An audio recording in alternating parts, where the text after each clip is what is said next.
Welcome to Heart of Texas Histories and Mysteries. I'm your host, Em, coming to you as always from deep in the heart of Texas. Today, I'll be covering a shocking crime that occurred in the San Antonio area back in 1874. Emma Voelcker, who was just 12 years old, was sleeping soundly when an intruder came into her family's home and brutally ended her life. To make the death of this innocent young girl even more tragic, it later became apparent that Emma had not actually been her attacker's intended target. Today, New Braunfels is a fast-growing suburb, best known for being home to the Schlitterbahn Water Park and the Old Green Dance Hall. Established by German immigrants in 1845, it quickly emerged as a center for trade and manufacturing.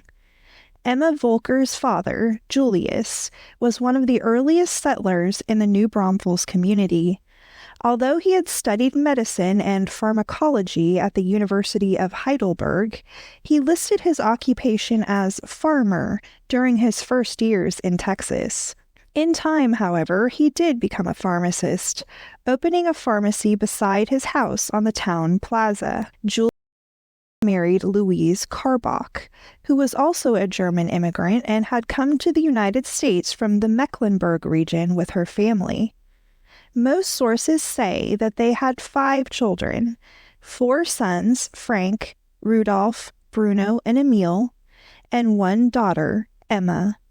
According to one biography of Julius Voelcker, he and Louise had another son named Otto, who died in 1866. When Julius left to fight in the Civil War, Louise and the children packed up their belongings and took up residence in the countryside. The family avoided tragedy twice while staying at their temporary home. Frank suffered a bite from a venomous water moccasin along the banks of the Guadalupe River.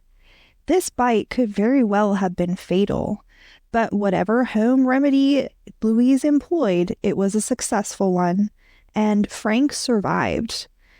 Bruno fell off a cliff during the same time period, but he too cheated death. Julius safely returned from the war, and the Voelckers returned to their house in the heart of New Braunfels. By the summer of 1874, the family was living a seemingly peaceful life. Considering that Julius was the town pharmacist as well as one of New Braunfels' founders, the Voelckers were undoubtedly well-respected and held in high esteem within their community. It appears that they also had good relationships with some families who lived in other communities nearby. Among those Julius and Louise befriended were Wilhelm Faust, the Seguin town pharmacist, and his wife, Helene. Wilhelm's work sometimes required him to travel and to be gone overnight. More than once, Helene had gone to stay with the Voelckers so that she wouldn't have to be home alone. So the fact that Helene was at their house in New Braunfels on the evening of July 22nd, 1874, wasn't unusual. But as fate would have it, her presence that night appears to have been the catalyst for a chain of events that changed the Voelcker family's world forever. Some sources say that Emma and Helene both went to sleep in Emma's bed. Others say that Helene went to sleep in the bed and Emma went to sleep on the floor, when during Helene's previous visits, they had done the opposite. Regardless, sometime in the middle of the night, someone crept into the room and repeatedly hit young Emma in the head with an axe. Helene received at least one heavy blow to the face. One of Emma's brothers, we don't know which one, was the first to hear the commotion and rushed into the hallway, but he only caught a glimpse of the attacker from behind. The culprit ran out into the darkness, leaving no one in the house able to provide enough of a description of him for the police to work with. Although the local newspaper initially reported that Helene lost her life in the attack, this was untrue. However, she did go blind as a result of her injuries. All of New Braunfels mourned the loss of little Emma Voelcker. The procession for her funeral, which took place 3 days after her death, was said to be 3 miles long. The mayor of New Braunfels offered a $500 reward for anyone with information on who could have committed this senseless act against a child, and the state of Texas soon offered a reward of the same amount. Emma's heartbroken father, Julius, offered a $200 reward of his own. On July 23rd, just hours after the attack, authorities learned that Wilhelm Faust was at the Magnolia Hotel in Seguin, about 13 miles from the Voelker's home in New Braunfels. When they delivered the news to him about what had happened to his wife and Emma, they immediately noted how unconcerned Mr. Faust seemed to be. It later became known that someone had stolen the horse of Thomas Johnson, the owner of the hotel, on the night of the incident. A Seguin resident named Isom Taylor said that he had seen Wilhelm Faust riding the horse away from the hotel and that this had struck him as odd. Many would come to believe that Wilhelm had been leaving for New Braunfels when Mr. Taylor observed him. More details emerged over the next several months.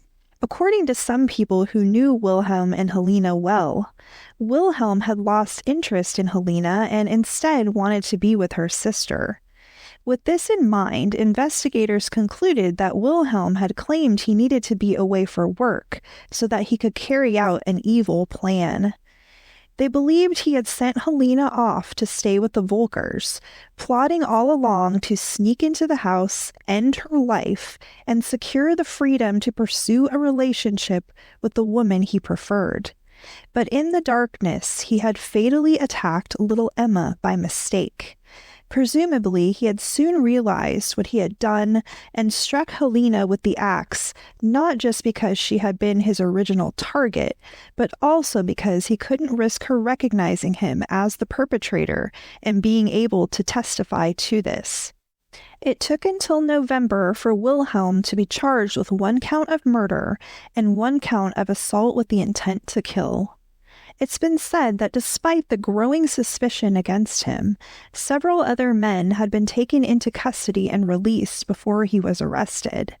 It's also been said that when he realized law enforcement was closing in on him, Wilhelm Faust tried to flee. Wilhelm's trial took many months to begin, being delayed multiple times. The public was so outraged over the violent death of Emma Voelcker that Comal County officials feared a vigilante mob would harm him. They assigned extra guards to protect him as he sat in jail, awaiting his day in court. Wilhelm apparently confessed to the attack on Emma and Helene. Some say that he didn't confess because he was guilty, but because he wanted to face life in prison rather than face a death sentence. Helene testified during the trial. Surprisingly to many, she stated that she did not believe Wilhelm could have killed Emma or tried to kill her. Remember that Helene had not seen the assailant on the night of the crime. She had been asleep when he came in, and the attack on Emma and herself had happened so suddenly, she had had no time to react before she received the blow that permanently cost her her vision. The defense pointed out Wilhelm's small and weak stature, and questioned whether he really could have ridden to New Braunfels, committed such a physically demanding crime, and been asleep in his hotel room in Seguin early the next morning. They also argued that there was no way Isom Taylor could have been positive it had been Wilhelm Faust riding away from the Magnolia Hotel that night. It is worth mentioning that Wilhelm's attorneys were so confident of his innocence that they worked pro bono on his behalf. Ultimately, however, Wilhelm Faust was convicted and given a life sentence. But in July 1876, someone fatally shot him through the window of his cell. No one has ever known for sure who was responsible for this. There have been rumors that it was the grief-stricken Julius Voelcker seeking revenge for the horrific death of his beloved only daughter. but there has also never been any evidence to back up that claim. Julius himself passed away in 1877 before he could finish his first term as mayor of New Braunfels. He had been elected to that office in 1875. About 3 years after the death of Wilhelm Faust, a strange development occurred. A man named M.P. Devers, who had worked as a music teacher in New Braunfels, was on his deathbed when he confessed that he had attacked Emma Voelcker and Helene Faust.